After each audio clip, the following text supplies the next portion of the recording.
দূর বাল, 5,000 টাকা আনলাম, একটা ওষুধ দিতে পারলাম।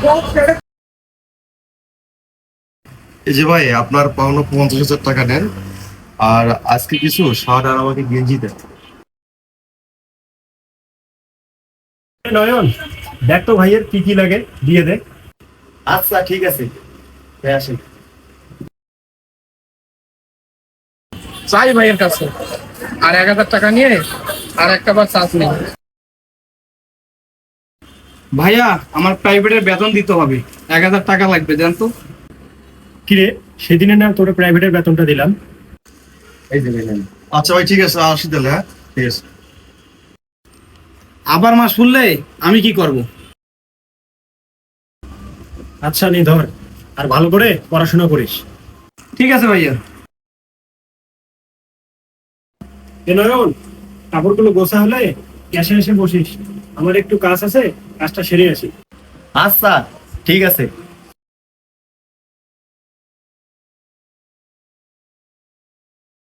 ভাই, বিকাশে টাকা হবে? হ্যাঁ ভাই হবে। কত টাকা লাগবে? 1,000 টাকা দেন। নাম্বার বলেন। 017-632। দেখেন ভাই, টাকা গেছে। আচ্ছা ভাই, ঠিক আছে।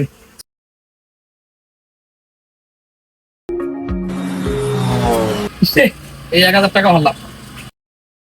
বন্ধুরা একটা কল দেই।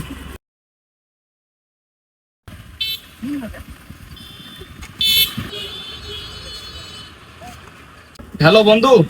কিরে বল। বন্ধু, আমাকে 500 টাকা ধার দিতে পারবি? না রে, আমার কাছে এখন টাকা নাই। আচ্ছা ঠিক আছে। এখন কি যে করি, মাথায় কাজ করতেছে না।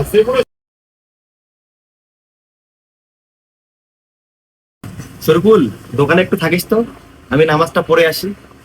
আচ্ছা ভাই, ঠিক আছে।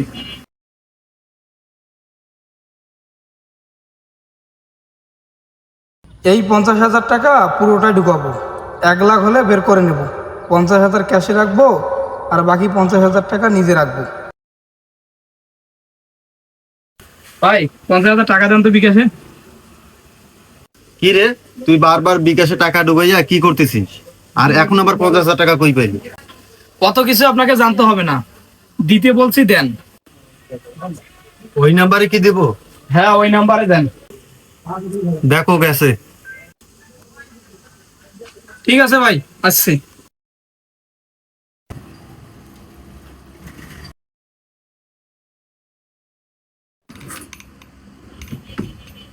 ক্যাশে যে 50,000 টাকা রাখছিলাম, গেল কই? নয়নকেও দেখতেছি না। ইয়েস, এবার সব টাকা লাগাই দেবো। ভাগ্যটাই খারাপ, উদয় আজকে এত টাকা হারলাম। ভাই কখন আসলেন? কিরে, কই গেছিলি? একটু নামাজে গেছিলাম। ক্যাশে যে 50,000 টাকা রাখলাম, টাকাটা কই গেল? বন্ধু, তুই কি কোনোভাবে আমাকে সন্দেহ করতেছিস? এখানে সন্দেহ করার কি আছে? দোকানে তুই ছাড়া তো আর কেউ ছিল না। তো টাকা লাগলে আমাকে বলিনি তুই, তুই তো আমার বন্ধু, তোকে কি আমি না করতাম? বন্ধু, আমার টাকা লাগলে তোকে বলে নিতাম। তখন আমি সরবুলকে দোকানে রেখে নামাজে গেছিলাম। কিরে সরবুল, তুই নাকি দোকানে ছিলি, তুই কি টাকা নিয়েছিস? কিসের টাকা? আমি তো কিছু জানি না। তোমার বন্ধু হয়তো টাকা নিয়ে আমার গাড়ি দোষ চাপাতে চাচ্ছে। কি বলিস তুই? বন্ধু শুন। থাক, আর শুনতে চাই না। আমি কিছু বলার আগে এখান থেকে সর। ভাইয়া, আমিও তাহলে যাই। একটা বিস্কুটের প্যাকেট আর একটা নুডলসের প্যাকেট দেন তো। এই যে ভাই নেন। আর ভাই, একটা কথা বলার ছিল। কি কথা বল। আপনার ছোট ভাই আজকে সকালে এসে 500,000 করে 4-5 বারের মতো বিকাশে টাকা নিল। আবার হুট করে এসে 50,000 টাকা আবার বিকাশে নিল। আমি জিজ্ঞাসা করলাম টাকা কই পাইলি, কিন্তু আমাকে কিছু বললো না। তাই আমি আপনাকে বিষয়টা জানালাম। কি বলিস, সত্যি কি সরবুল 50,000 টাকা বিকাশ নিয়েছে? ভাই, আমি আপনাকে মিথ্যা বলবো কেন? আমার কাছে নিল বলেই তো আমি আপনাকে বললাম। তাহলে আমি না জেনেই তখন আমার বন্ধুকে সন্দেহ করলাম। কি ভাই, কি ভাবতেছেন? কিছু না, আমার জন্য কত টাকা হইলো? ভাই 250 টাকা হয়েছে। এই নাও। থাক, আর শুনতে চাই না। আমি কিছু বলার আগে এখান থেকে সর। জুয়া খেলে কখনো কেউ সফল হতে পারে না, বরং ধীরে ধীরে সবকিছু শেষ হয়ে যায়। কাউকে সন্দেহ করার আগে সত্যটা জানার চেষ্টা করুন, কারণ ভুল সন্দেহ মুহূর্তে একটি সত্যিকারের সম্পর্ক ভেঙে দিতে পারে।